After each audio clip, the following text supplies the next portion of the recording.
Halo Sobat Sainsti, mari belajar bersama kelompok 2. Nah, kali ini kita akan belajar mengenai sistem sirkulasi darah. Berikut adalah nama-nama dari kelompok kami. Yang pertama yaitu Wardah Fitriani dengan 3 NIM terakhir 099, Maufiqatul Khobiroh 103, Faidatul Mawaddah 106, Nur Latifah Ismail 125, dan yang terakhir yaitu Isna Silviatul Ismawati 126. Nah, teman-teman, apa sih yang kalian ketahui tentang tekanan darah dan bagaimana hubungannya dengan kesehatan kita? Apa ya? Yuk simak baik-baik. Apa ya sistem sirkulasi itu? Jadi, sistem sirkulasi adalah sistem transportasi yang berfungsi untuk mengedarkan semua sari makanan dan oksigen ke jaringan tubuh, mengembalikan karbon dioksida ke paru-paru, zat sisa metabolisme ke ginjal, dan mengedarkan hormon untuk kelangsungan hidup. Nah, sistem sirkulasi juga terbagi menjadi 3 komponen dasar loh. Yang pertama yaitu cairan sirkulasi, kemudian seperangkat tabung yang saling berhubungan, dan pompa berotot yaitu jantung. Selain itu, sistem sirkulasi juga terbagi menjadi 2 nih. Yang pertama yaitu sistem sirkulasi terbuka, di mana pada fase ini relaksasi jantung menarik kembali homolimfe melalui pori-pori dan pergerakan-pergerakan tubuh membantu mengedarkan homolimfe melalui peremasan sinus-sinus secara periodik. Kemudian yaitu sistem sirkulasi tertutup. Nah, pada fase ini darah tertahan dalam pembuluh dan berbeda dari cairan interstital atau lebih, jantung kemudian memompa darah ke dalam pembuluh-pembuluh besar yang bercabang-cabang, ke dalam pembuluh-pembuluh yang lebih kecil melalui organ-organ. Nah, berikut adalah contoh perbedaannya.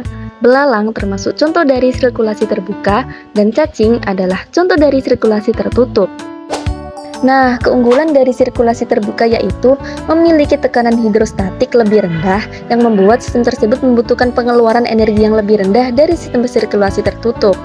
Nah, keunggulan dari sirkulasi tertutup yaitu tekanan darah yang relatif tinggi yang memungkinkan pengantaran oksigen dan nutrien-nutrien yang efektif menuju sel-sel dari hewan-hewan yang lebih besar dan lebih aktif. Ruang pada jantung vertebrata terdiri dari atria yang menerima darah memasuki jantung dan ventricle yang memompa darah keluar jantung.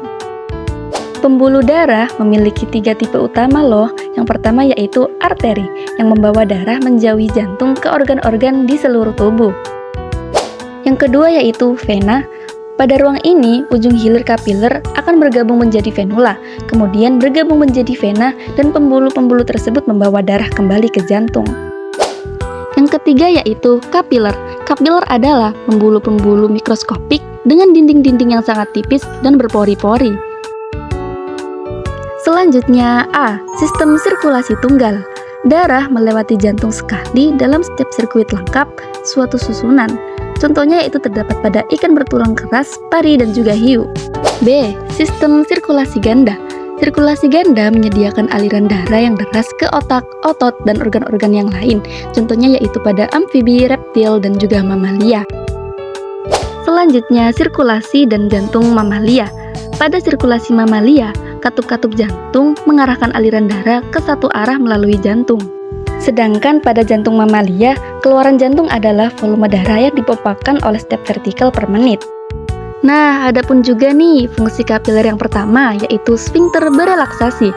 Ketika otot polos berelaksasi, arteriola berdilasi memungkinkan darah memasuki kapiler-kapiler. Fungsi kapiler yang kedua yaitu sfinkter kapiler terbagi menjadi 2. Pada fungsi ini terdapat 2 mekanisme, namun keduanya mengandalkan pada sinyal-sinyal yang meregulasi aliran darah ke dalam kapiler. Selanjutnya, tekanan darah. Tekanan darah yaitu cairan darah yang mengalir dari daerah-daerah yang bertekanan lebih tinggi ke daerah-daerah yang bertekanan lebih rendah. Nah, adapun juga nih komponen dalam darah. Yang pertama yaitu plasma darah yang berfungsi untuk mengangkut sel darah merah, sel darah putih, serta trombosit. Kemudian yang kedua yaitu sel darah merah yang berfungsi mengikat oksigen dan mengangkutnya ke seluruh tubuh. Yang ketiga, sel darah putih yang berfungsi untuk melindungi tubuh dari infeksi dan penyakit. Yang terakhir yaitu trombosit yang berfungsi untuk membantu proses pembekuan darah ketika terjadi luka atau cedera. Selanjutnya, mari kita simak beberapa penyakit yang berkaitan dengan sistem peredaran darah. A. Kardiovaskuler. Kardiovaskular adalah gangguan minor fungsi katup vena atau jantung hingga gangguan aliran darah ke jantung atau otak yang mengancam jiwa. B. Sterosklerosis, yaitu penyakit pengerasan arteri-arteri akibat akumulasi deposit-deposit berlemak. C. Serangan jantung. Penyakit ini merupakan kerusakan atau kematian jaringan otot jantung akibat dari penyumbatan satu atau lebih arteri koroner. D. Hipertensi atau tekanan darah tinggi. Penyakit ini merupakan kontributor serangan jantung dan stroke serta berbagai gangguan kesehatan yang lain. Nah, penyakit-penyakit tadi juga dapat ditangani loh, yaitu dengan cara meminum obat-obatan yang disebut dengan statin sehingga dapat mengurangi frekuensi serangan jantung. Nah, setelah memahami materi tadi, mari kita berlatih dengan menjawab 4 kuis berikut. Pertanyaan yang pertama, organ utama yang bertugas untuk memompa darah ke seluruh tubuh ialah apakah paru-paru, B. hati, C. jantung, dan D. ginjal. Selanjutnya pertanyaan yang kedua, pembuluh darah yang membawa darah dari jantung ke seluruh tubuh disebut apakah A. vena, B. arteri, C. kapiler, dan D. aorta. Pertanyaan yang ketiga, apa fungsi utama dari sel darah merah?